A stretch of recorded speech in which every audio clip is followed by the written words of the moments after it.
यह रही कहानी का अगला भाग, जादुई लैंप, भाग 3, समय की रेत। आरव अब उस जादुई दुनिया में था जहां हर चीज असंभव लगती थी।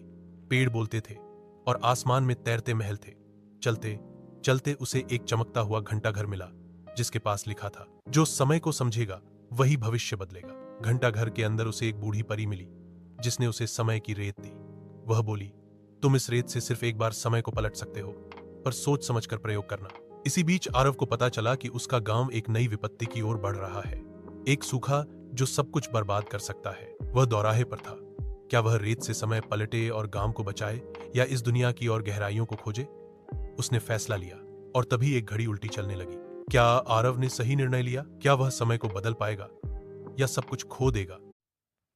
यह रहा अगला भाग, जादुई लैंप, भाग 4, सूखे का श्राप। घड़ी उल्टी चलने लगी और अचानक आरव फिर अपने गांव में था। लेकिन अब समय एक हफ्ता पीछे चला गया था। सब कुछ सामान्य दिख रहा था, लेकिन उसे पता था कि जल्द ही सूखा आने वाला है।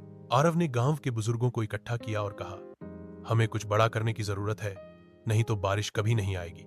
सब हैरान थे कि उसे यह सब कैसे पता था, लेकिन आरव के आत्मविश्वास ने सबको मना लिया। उसने गांव वालों के साथ मिलकर जंगल में छिपे एक प्राचीन जल मंदिर की सफाई शुरू की। कहते थे, जब यह मंदिर जागेगा तब वर्षा देवी प्रसन्न होंगी। 3 दिन बाद जब अंतिम दीपक मंदिर में जलाया गया, आसमान में काले बादल घिर आए और जोरदार बारिश शुरू हो गई। गांव एक बार फिर हरा भरा हो गया। लेकिन तभी आरव को आसमान से एक और संकेत मिला। एक जादुई सीढ़ी बादलों के पार बुला रही थी। अब आरव कहां जाएगा?